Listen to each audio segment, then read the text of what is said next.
Hola, qué bueno que estén una vez más aquí en este espacio para que podamos aprender un poco más de la palabra de Dios. En esta oportunidad quiero compartir con ustedes un ejemplo que complemente o que ilustre más la importancia que tiene el conocer esta información relacionada con los binyanim o las estructuras en las que podemos encontrar los verbos que están aquí, que han sido utilizados aquí en las páginas de la Biblia hebraica o la Tanakh, ya que es muy importante conocerlos para comprender de una mejor manera el mensaje que ha sido plasmado en cada una de sus páginas y así poderlo atesorar, aplicar y entender mejor, tanto en su contexto propio como al momento de actualizarlo en nuestro hoy. Al respecto, recordarán ustedes que les compartí que es un análisis morfológico palabra a palabra de este versículo que hace parte del Salmo 23, específicamente el Salmo 23, versículo 2. Y pues si nos enfocamos en la traducción al español, podemos notar que allí hay dos verbos. Y pues básicamente uno de los propósitos que tenemos cuando hacemos este análisis morfológico palabra a palabra, pues es ir determinando dónde hay una preposición, un artículo, un sustantivo, un adjetivo y en específico en lo que nos interesa ahorita, dónde estarían los verbos que han sido utilizados en este texto bíblico. Uno, pues para saber qué palabra es el verbo. Dos, cuáles son sus características morfológicas. Y tres, poder determinar en qué binyam o en qué estructura verbal ha sido utilizada esa palabra, porque dependiendo de eso va a ser algo fundamental tener en cuenta esa información para comprender este pasaje de las Escrituras de la mejor manera. Y este sería el primer verbo que precisamente fue el que les compartí en el video pasado, pero aquí quiero hacer mención de esta palabra para resaltar algo que es también importante cuando vamos a estudiar un pasaje de las Escrituras, específicamente pues del Antiguo Testamento en hebreo. Y es que cuando ya sabemos qué palabra es el verbo, el siguiente paso es determinar cuál es su choret o cuál es su raíz, es decir, las tres consonantes en la mayoría de los verbos con las que nosotros podemos ir a nuestro diccionario para mirar esta palabra traduce esto, precisamente esta información que está por aquí arribita. Saber de dónde sale, cómo la busco en el diccionario, entonces vamos a determinar cuáles son esas tres consonantes que tomamos de aquí y las llevamos a nuestro diccionario. Y precisamente son estas que les comparto aquí en la segunda columna. Aquí, estas consonantes que se llaman resh, bet y Sade Sofit son la base, digamos así, la esencia de esta palabra. Esas son las que me llevan a mi diccionario para buscar esto que está aquí al lado, la implicación, la traducción de la palabra. Pero cada una de las letras que tienen a su lado tiene un propósito, va a tener una función, como por ejemplo ayudarnos a saber que este es un verbo imperfecto, en el caso de un prefijo, es decir, lo que está al principio de la palabra, o en la parte final de la palabra, lo que se conoce como un sufijo pronominal, es decir, qué persona va a llevar a cabo la acción, va a interactuar con esa acción que nos están presentando aquí con esta palabra en hebreo.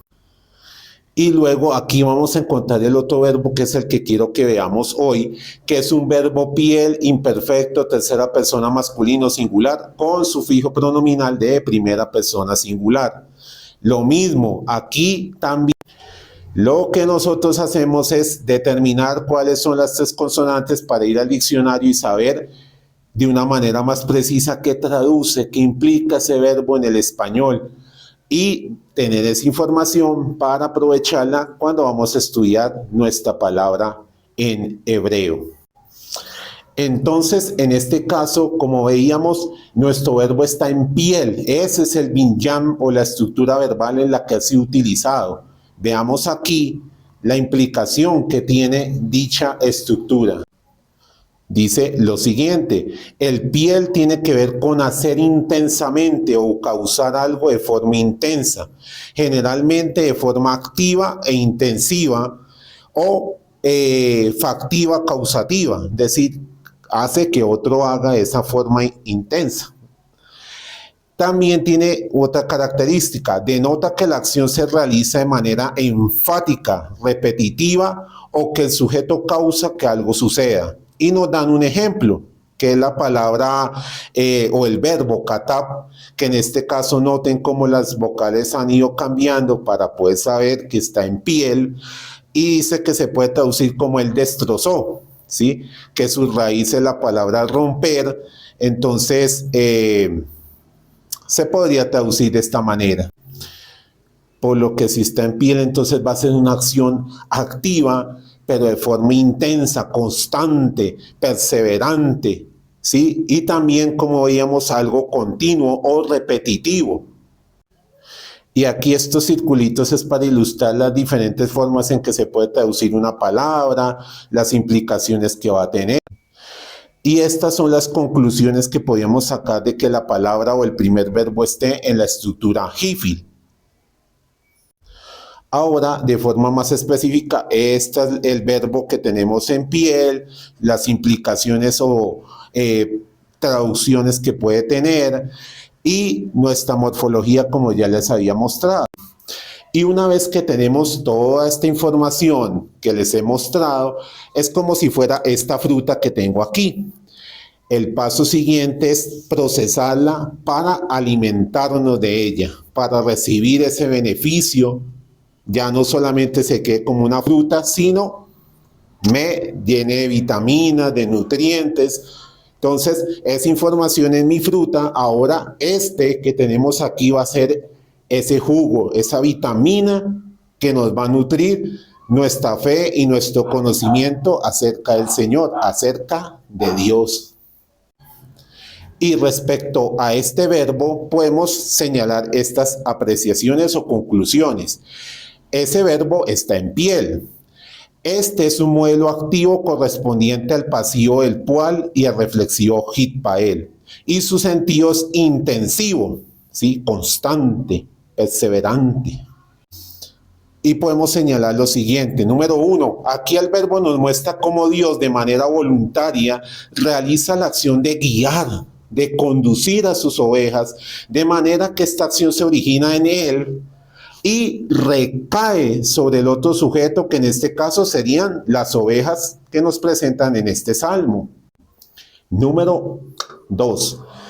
En relación al sentido intensivo, nos permite apreciar la manera en que Dios guía o conduce a las ovejas, resaltando la constancia por parte del Señor en este acompañamiento, ya que es una acción que podríamos decir que Dios la realiza con compromiso o está involucrado intensamente en desarrollar. Esto nos permite apreciar cómo no solo en este versículo, sino a lo largo del Salmo 23, uno de los aspectos que destaca el salmista es la constante o intensa presencia de Dios junto a las ovejas, de manera que, como se puede apreciar a continuación, es decir, acá en lo que está con color azul y verde,